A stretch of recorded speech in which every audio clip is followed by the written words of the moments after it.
Alright guys, it's time we have a little talk because our time as full-time RVers is coming to a close. Welcome back to the channel guys. My name is Trey. I'm Jess.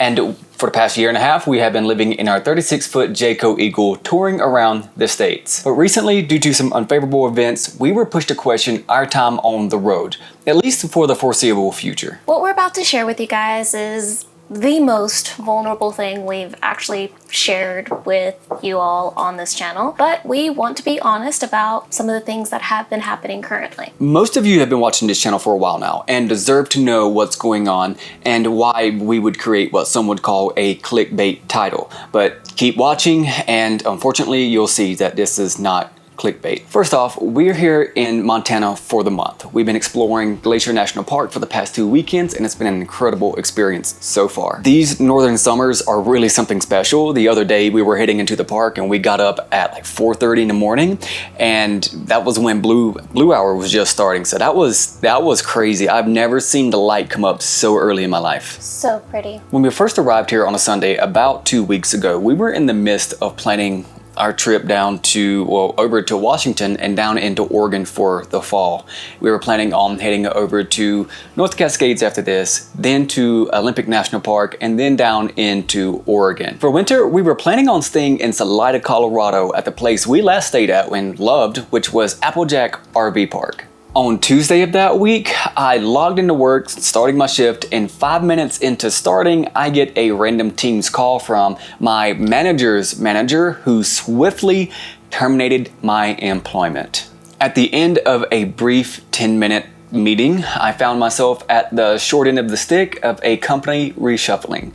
That day, 2 other colleagues within my own department were let go in an effort for the company to try to trim some fat. Honestly, I wasn't really all that shocked, simply because this particular company, who I won't name publicly, is known for these types of things. So ultimately, this was what drove us to making the decision to get off of the road, but we'll go into a little bit more depth to explain why, because it really wasn't an easy decision. So really, that first week, we try to think of every which way possible to try to stay on the road. We love living on the road. We love being able to travel and see multiple different places at a time. We talked with my parents.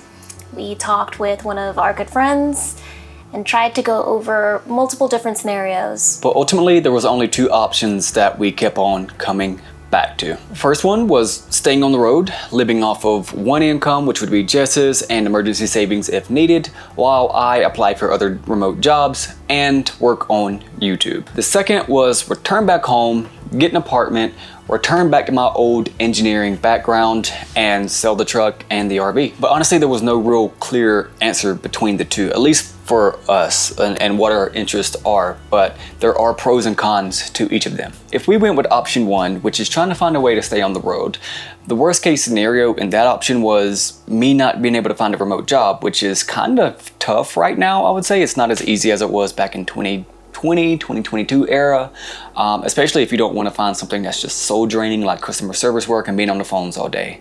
And we would be forced to live off of one income and emergency savings. Realistically, in that scenario, we could last about, I would say, a year and a half before we would run out of emergency savings per se, but there are other cons. Firstly, Jess and I have been planning a wedding for about 6 months to a year now. Well, we've been engaged for a while, but actively planning it for about 6 months to a year now, and we wouldn't be able to continue on saving for it if we went with this option. Secondly, we wouldn't be able to afford any major repairs and be able to save up for stuff at the same time and afford campgrounds at the same time.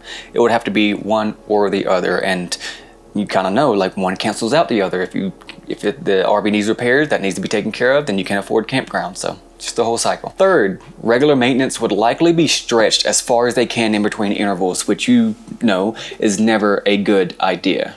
And that scares me. I don't like to go long stretches without getting oil changes, doing regular maintenance like packing the bearings here. It's just never a good idea to try to stretch the limitations. And fourthly, potentially having to consider a campground membership like Thousand Trails again, which personally, I don't like that idea at all. I would rather just be back in an apartment versus having to be in a cramped campground again. But there were some pros to this option. One was that we could continue creating content and gradually continue to grow our family here on YouTube. And that would eventually, potentially, lead to replacing an income. Two, the obvious, we would continue traveling and living this lifestyle, which really suits the both of us. We, again, really love traveling and experiencing new places together, and it's really hard to give up. And lastly, it would honestly really justify the almost 3 years that it took us to save up for this idea, for this lifestyle. That hurts. Yes, it does. But option 2 does have its own pros and cons as well. So we'll list them out and see what you guys think. And again, option 2 was to go back home. I return back to my engineering lifestyle. We get an apartment and we sell the RV and the truck. Which pro number 1, and honestly, the job I was just laid off from wasn't the highest paying, nor was it the most giving in terms of benefits. And it's hard to ignore that going back home to Charlotte, where there's a booming job market, would yield a higher prospect for hiring income jobs, and especially in my field. So it was really hard to ignore that one pro. Number 2, we can keep the wedding on track. You know, Jess and I have been together 6 years, and 2.5 of those years we've been engaged. So we could keep our wedding on track, which I am very excited for, to make you a proper girl. And number 3 is having a physical address again. Currently, we have our mail set up to where we just have things forwarded to her parents' home. And, you know, every now and then we'll ask them to, hey, can you just mail us out what's been delivered? And they'll mail it to us wherever we're located at. And I am a person who hates bothering people for favors. Thanks, Mom. Thanks, Dad. Yes, thank you guys. But as good as that sounds, there are some cons with that as well. One being we have to limit our travel to local destinations only within the states and within the Carolinas, really. Number 2, feeling stagnant and letting these precious years of life just pass us by. I'm a firm believer that everyone needs to travel and experience different things to gain new perspectives, and you can't really do that with 2 weeks PTO. That's just the bare minimum. And number 3 is dealing with that what if factor, dealing with that regret of what if we would have kept on trying? What if we would have just stuck with it and just see what happened? That's probably going to be the biggest thing for me to get over personally. And I'll explain why here in just a second. So after a lot of back and forth. Yeah, what was it, like 2 weeks since the event has happened, I think? Yeah, we really couldn't come to a decision. We'd come to a decision, but then we would go in circles, and ultimately we decided to choose what we think is the smartest decision, and that's getting off the road. We had to make a decision in a timely fashion just because in order for us to move forward with anything, whether it's renting an apartment or getting a house, your proof of income was very in a time limit.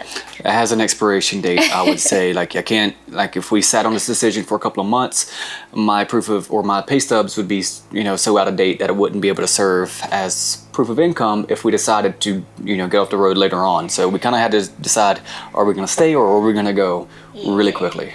Like, we could have used mine, but we would have been limited to just a lot. Because, you know, apartments, I don't know if it's the same thing with a home, but, you know, apartments, you have to make, I think your gross pay has to be 3 times whatever the rent is. And rent's going up in Charlotte, so. A lot. We were very surprised, actually. Yeah. Oh, wow. So. Simply, we just have too much financial responsibility going on for our current situation just to risk it for the biscuit for social media, which is very much in a hobby phase as far as a potential viable source of income for us. And it's not really fair to Jess to have all that financial responsibility solely on yourself while I'm just, you know, playing around with the camera, making videos. This was a very difficult decision. Again, despite having discussed multiple different options with friends and family, we even thought of playing with the idea of becoming camp host for a little while, which, depending on the place that you're hosting, you could stay there for free, because your rent is essentially included during the time of your hosting. Yeah, we thought about that, you know, when you can stay up to like 3 months in certain places or however long you agree upon with the campground owner. You can just be a host, just helping out, doing whatever. We've thought about that option too. Yeah, and Meanwhile, we could still put away for our wedding, we could still put away for our savings and investment accounts, and it wouldn't really disrupt our... But it would be very much a temporary solution. It would be kind of like a Band-Aid, you know, and who knows, we could have found another job while we were camp hosts. You know, there's a lot of strings that would have to be pulled together, but it just keeps on coming back to that point. If it didn't work out, we may be SOL. Who knows? So in the end, once we made up our minds, we continue to battle with just phases of depression, and it hits in waves. You know, one day I'll be okay, I've come to terms with the decision, but then he ends up going through his wave and needs a little bit more of emotional support. And then one day he'll be fine, but then it hits me. So it's been a very, very depressing few weeks here. Yes, it is. It's not been. It was funny because we were heading to Glacier National Park, and it's like a random wave hits you, like as you're out hiking and having a good time. You're like, man, this is gonna suck. This is gonna be one of the last times we were able to do this. It's gonna be one of our last national parks for a little while. That's been really difficult to come to terms with. Something I want everybody to know is that Trey and I, we're not quitters. We will find any which way possible to try to live the life that we both feel we deserve. But we're both planners.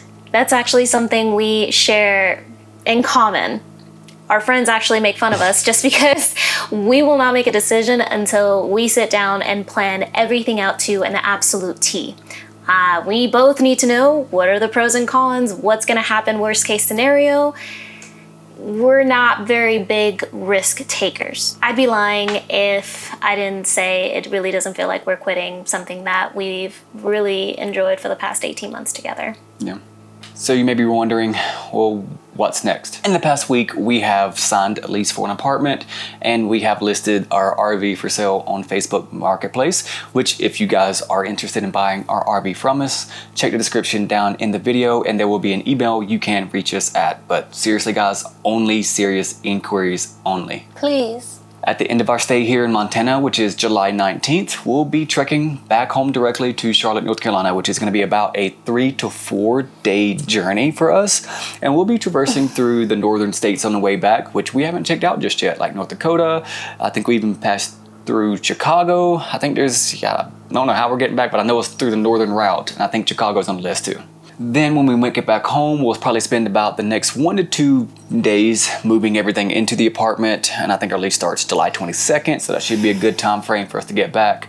And if the RV hasn't sold through Facebook Marketplace or, you know, through this video, then we'll be in contact with RV dealerships, which I am not looking forward to. And you may be asking yourself, guys, why Charlotte? Why are you returning back to Charlotte? I mean, you work remotely. I have an engineering degree. We kind of can do whatever we want. We can live in any city that we want. So you would be absolutely right, and it's actually crossed our minds. There are cities like Seattle, Portland, Salt Lake City, even Denver that would serve as a great base to like any national park you want to be to within a couple hour drive. But it comes down to one thing. And that one thing is family, friends. I mean, I know myself really well, and while getting to experience new places all the time has been absolutely incredible and amazing, I miss my family and my friends. I know that putting down roots somewhere for the foreseeable future would be really difficult. At least with moving and, you know, hopping around from place to place, it kind of distracts me for a little while, and, you know, I still check in with my friends and family, but putting down roots somewhere, even if it's just like temporary for like a year or so, it would be very difficult for me. And I love to go hiking, I love to explore different national parks, but I also like doing other things. And since I don't have my family or friends, it's kind of hard to make new friends sometimes.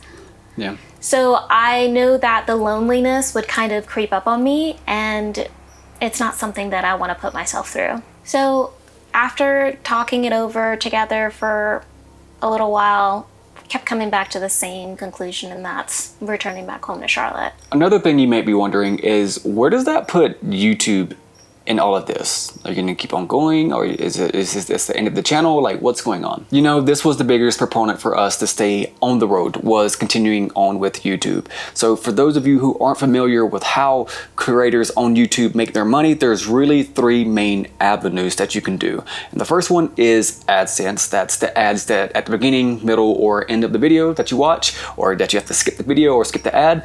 That's one of the ways we make money.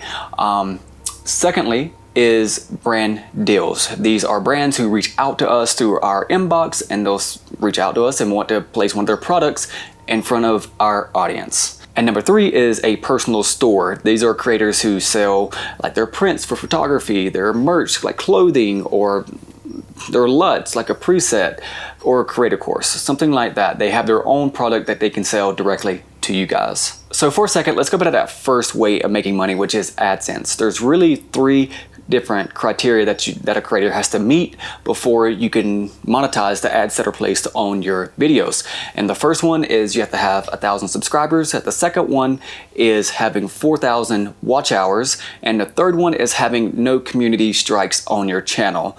We currently have two of those, and the third one is about 95% of the way there, and which is watch hours. We have about 3,900 watch hours out of the 4,000 watch hours needed. This was probably the biggest opportunity for us to consider when making our decision, because we could risk it all for the biscuit and it could work out. Don't get me wrong, we're almost there. And now that I technically have more free time, I could, make more videos. I could bump it up to 2 times a week, X, Y, and Z to, grow the audience and grow the watch hours. And we were also reached out by certain brands to put their products on the channel itself and have me essentially try to sell you the product, but we declined all of them, I would say, because I didn't want this channel to become a place for just product sales. I wanted to keep the focus on exploring and adventure solely, and that's the experience I wanted to give you guys. So unless the right sponsor comes along with the mission that we believe in, or a product that we could use on a daily basis, it's going to be a no from us. And while we are super close to meeting the AdSense criteria, we were thinking about launching a website for print sales, even a little bit of merch, maybe a hat or something, I don't know, and maybe some possible travel guides for RVers. But with going back home, do we still plan on making content? The short answer is yes. I have no intention on quitting YouTube. One, I thoroughly enjoy making films from all of our travels and all of our experiences. It's just something I really love to do. It's funny because I fell in love with hiking at the age of 20, and around 25, 26, that's when I found photography, and now I don't want to do one without the other. If I'm hiking, I have my camera, and if I have a camera, I'm typically hiking. So that's kind of how it works for me right now. And there are plenty of cool places back home in North Carolina that we have yet to share here on the channel, because when we first hit the road, we just immediately went out west. So one option right now is to create content around backpacking trips in North Carolina. So guys, tell me how you like that idea. I am all ears right now to see what you guys would love to see here on the channel. Another thing you may be wondering is, do you guys see yourself getting back into the RV nomadic lifestyle at some point in your life? Right now, it's kind of painful for Jess and I to even consider it or even to think about it, because we technically kind of still live the RV life. But we have talked about this at length over the past 2 weeks, if we would ever do this again. And the answer is yes. Probably not a fifth wheel, but we have been eyeing the van life. We have been a little jealous of the van lifers here recently, I will say that. And hear me out, I was telling you this the other day, that if you're just interested in seeing things in the States in general, the fifth wheel life or the RV life is probably the best fit for you. But if you're more into like national park specific exploring, if you just want to check off all the national parks and do those things and like national monuments, I would argue that the van life probably has an edge up on us. It's just a lot more convenient. It very much is, and they're so nimble that you can just fit in and out of national parks pretty much at will, versus this right now we're about an hour and a half of the western entrance of Glacier National Park. For example, we tried to get into Mini Glacier, which is on the eastern one of the eastern entrances to Glacier National Park, and that was a 3.5 hour drive. That was rough. Yes, I mean we had to wake up. Like I said, we were on the road at 4:30 and saw the blue hour come through. Versus if you're a van lifer, you can wake up in the park. You can just stay in the park. Now, if we had a smaller rig, we probably could do the same thing as well, but national parks typically, for the most part, aren't really big rig friendly. And the campgrounds surrounding the national parks that are closest, you have to get those reservations in pretty early. Versus a van lifer we just met on trail, you'll see in this coming Sunday's film, he don't even know what he's gonna do for like the next few days. He just, 2 days before he came to Glacier, he made a reservation within the park and got a campground. Wild. We barely landed a reservation and we booked, what, 3 months in advance? Yeah, so it's those kind of perks that you get. And plus, if you want to just boondock, I feel like it's a little easier to boondock in a van than it is with a fifth wheel. So in the future, Jess and I will probably be looking into the van life with one caveat. We will have a home base first. We're not necessarily sold on the idea of living long-term in Charlotte. We just realized that we do miss family, and Charlotte does provide some higher income earning power.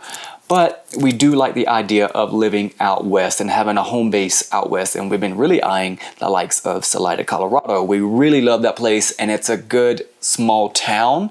Plus, it's in a good situation to be at really any national park that you want to within a half day's drive. You know, I'm not really sure how long this video is going to be after the emotional rambling from Jess and I, but one thing's for certain, we are really, really going to miss being on the road, being somewhere new and spending a season in one place or another. We're really gonna miss those aspects of the RV life. But I cannot lie, there are some things that we do miss from having a residence, I would say, having a base to stay at night. Oh, we do miss having a familiar grocery store that's 5 minutes down the road instead of an hour one-way drive down the road. And we miss having a gym, we miss having routine, we miss having, I would say, access to our friends and family, and just overall a sense of community that we're a part of. But this year was our sophomore year, and we felt like we were just getting the kinks worked out from our freshman year. And now it kind of feels like we're just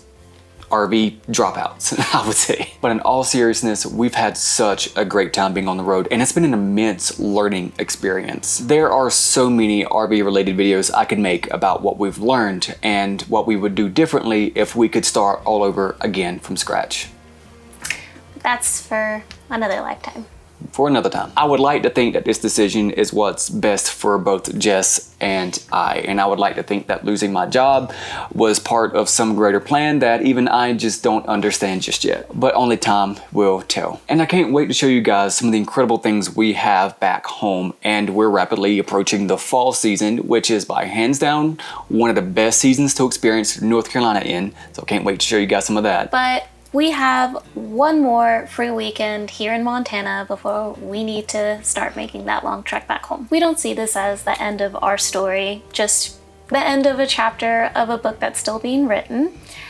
We originally wanted to deliver this message to all of you a lot sooner, but we just really weren't in the right state to deliver this message.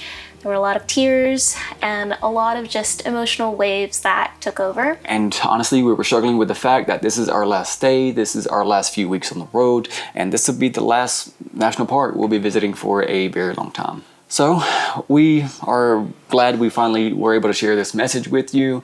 And guys, we'll see you again on Sunday in our latest adventure in Glacier National Park. So peace and much love. We'll see you next Sunday.